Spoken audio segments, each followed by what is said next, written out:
Shalom, sahabat Repa yang terkasih dalam Tuhan. Hari ini, dunia dan gereja-gereja sama-sama dipenuhi oleh drama. Kita hidup di zaman di mana kata-kata terasa lebih cepat diucapkan daripada ditepati. Kita suka berkata, amin, tapi sulit berkata jujur. Kita pandai membuat janji pelayanan, tapi sering lupa menepatinya.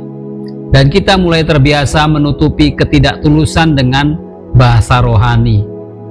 Yakobus menulis kepada orang-orang yang hidup seperti kita.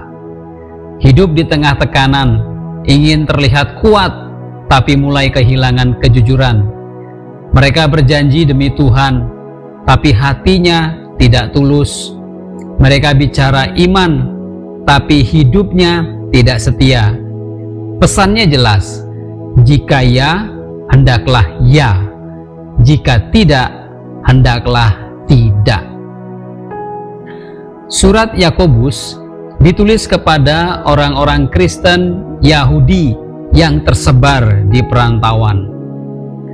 Mereka miskin, tertindas, dan sering tidak dipercaya. Untuk bertahan, mereka mulai bersumpah demi langit, demi bumi, demi Tuhan, agar orang lain yakin dengan kata-kata mereka. Tapi Yakobus menegur keras, berhentilah bersumpah, karena sumpah yang berlebihan justru menyingkapkan hati yang tidak lagi jujur. Kata Yunani yang dipakai Yakobus adalah me omyeite, bentuk larangan berkelanjutan. Artinya, hentikan gaya hidup yang selalu memakai kata-kata besar untuk menutupi kekosongan batin. Bagi Yakobus, iman sejati tidak butuh panggung. Cukup ya berarti ya, dan tidak berarti tidak. Sahabat, Yakobus bukan bicara etika semata. Ia bicara tentang spiritual integrity, kesatuan antara kata, hati, dan tindakan. Ketika perkataan, doa, dan perbuatan tidak lagi selaras, iman berubah jadi drama. Mari kita lihat 3 ajaran teologis yang menuntun kita kembali pada iman yang jujur. Ajaran yang pertama, iman sejati terlihat dari integritas perkataan. Yakobus tahu, perkataan adalah cermin hati.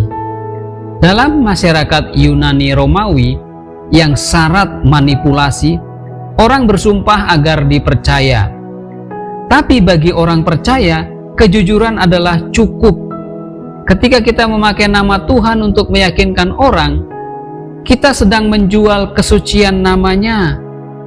Integritas adalah ujian iman. Apa yang dapat kita terapkan? Mulailah dari hal sederhana. Tepatilah janji kecilmu.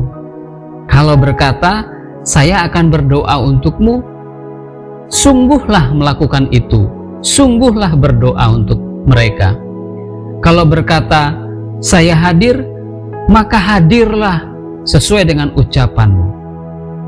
Pelajaran yang kedua, doa yang berkuasa lahir dari hati yang jujur. Yakobus menulis, doa orang benar bila dengan yakin didoakan sangat besar kuasanya. Bukan karena kata-katanya indah, tapi karena hatinya bersih. Elia disebut berdoa dan hujan berhenti, lalu turun kembali. Kuncinya bukan posisi Elia, tapi kejujuran imannya. Banyak doa gagal bukan karena kurang iman, tapi karena kurang kejujuran. Kita lebih sibuk menyusun kalimat rohani daripada membuka luka hati. Mari, datanglah kepada Tuhan apa adanya. Janganlah berdoa seperti aktor, tapi seperti anak yang pulang. Doa yang jujur tidak selalu panjang, tetapi selalu didengar. Pelajaran yang ketiga, Iman yang jujur memulihkan komunitas. Yakobus menutup suratnya dengan kalimat indah. Barang siapa membuat orang berdosa berbalik dari jalannya yang sesat, ia akan menyelamatkan jiwa orang itu dari maut. Artinya, iman sejati tidak berhenti pada diri sendiri.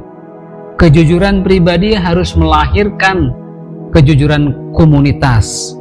Gereja tanpa drama adalah gereja yang saling jujur, yang berani menegur karena cinta, bukan karena ingin tampak benar, yang tidak menutup-nutupi luka, tapi saling menolong untuk sembuh. Apa yang bisa kita lakukan? Kalau saudaramu jatuh, jangan biarkan sendiri. Datangi dia dengan hati yang lembut. Kejujuran yang penuh kasih lebih menyembuhkan daripada kritik yang keras. Sahabat, dunia tidak butuh lagi orang Kristen yang hebat bicaranya, tetapi dunia butuh orang Kristen yang dapat dipercaya. Yakobus memanggil kita untuk kembali pada iman yang sederhana. Ya berarti ya, tidak berarti tidak. Iman yang jujur, doa yang tulus, dan kasih yang nyata, itu juga sejalan dengan semangat iman Mennonite dan pengakuan iman Dordrecht. Hidup sederhana, hidup penuh kasih, dan taat tanpa kekerasan. Iman bukan ditunjukkan di panggung, tapi dijalani di kehidupan sehari-hari. Sebuah kutipan dari Hans Denk, tidak seorang pun benar-benar mengenal Kristus, kecuali orang yang mengikutinya dalam kehidupan. Mari kita berdoa. Tuhan Yesus, ajar kami hidup jujur di hadapan-Mu, bukan dengan banyak kata, tetapi dengan hati yang murni dan perbuatan yang nyata. Ampuni kami kalau selama ini iman kami penuh drama, terlihat rohani tetapi kurang tulus. Hari ini kami mau belajar berkata jujur, mengasihi dengan benar, dan hidup apa adanya di hadapan-Mu. Biarlah setiap ya yang kami ucapkan menjadi bukti kesetiaan kami. Dalam nama Tuhan Yesus kami berdoa.